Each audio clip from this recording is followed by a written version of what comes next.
Casto, Vera a transformé le jardin familial de son enfance en un jardin médicinal. J'ai démarré ce jardin il y a 4 ans à peu près, autour de 2020-2021. C'est lié à la pandémie qu'on a eue du Covid.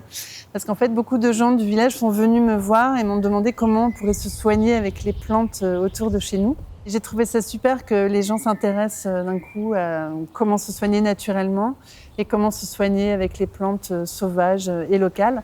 Donc je me suis dit ce serait super d'avoir un jardin un peu témoin pour montrer quelles plantes peuvent nous aider, nous soigner, nous guérir des petits maux du quotidien. Et en même temps, j'ai commencé à proposer des cours d'herboristerie pour savoir comment faire comme il faut une infusion, un macérat, une teinture, une alcoolature. Donc j'ai démarré par des études de phytothérapie, de biochimie végétale qui ont été très très compliquées et très dures.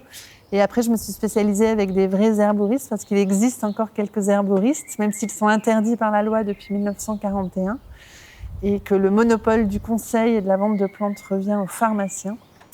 Et donc, j'ai quand même réussi à me former avec des herboristes et surtout, je me forme toujours encore actuellement avec des herboristes étrangers, donc beaucoup aux États-Unis, au Canada, parce que chez eux, ils sont beaucoup plus impliqués dans le monde médical que chez nous. On a une manière un peu particulière d'organiser le jardin. En fait, on respecte le spontané et les plantes sauvages.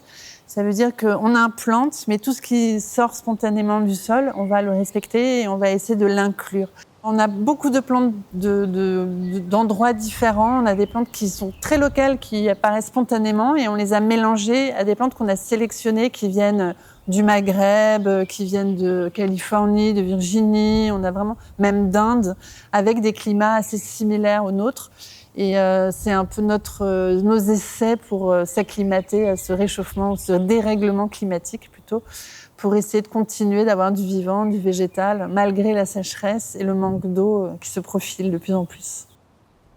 Spécialisée dans l'accompagnement des femmes à chaque étape de leur vie, Vera propose des ateliers dédiés à la santé féminine.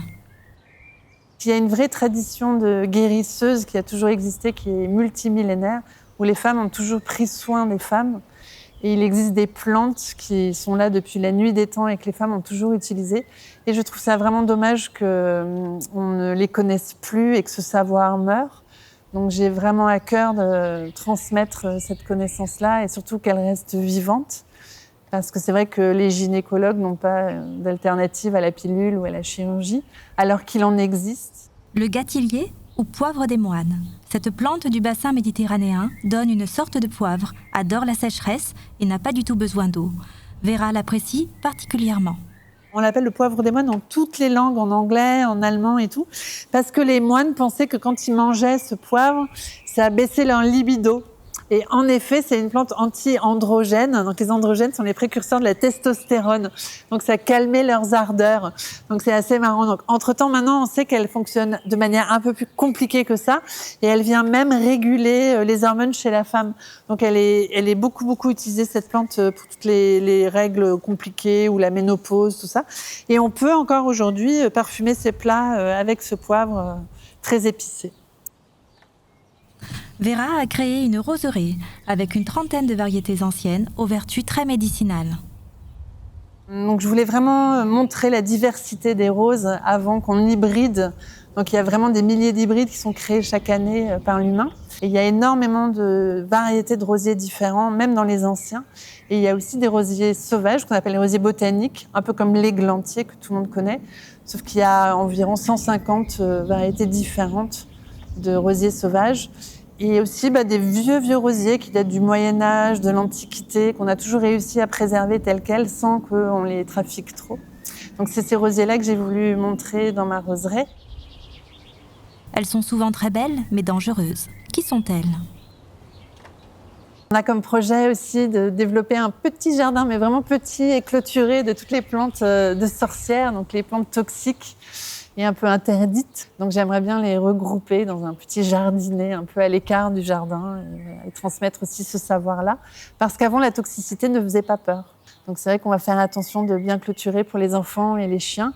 Mais en tous les cas, ce sont des plantes très historiques, très connues. L'acquisition du jardin attenant va permettre à Vera de doubler la superficie de son jardin et d'y inviter la biodiversité. Je vais faire des journées à thème sur des tas de sujets différents comme les oiseaux, les insectes, les chauves-souris, les tortues, et inviter des experts qui peuvent nous en dire un peu plus long pour mieux connaître et mieux inviter tout ça chez soi. Donc avec des ateliers de création de nichoirs, de mangeoires. Comme on est déjà partenaire avec LPO, voilà, on va se servir aussi un peu de tous ces partenariats pour développer un peu ce côté-là de biodiversité dans le jardin. You're welcome to my garden.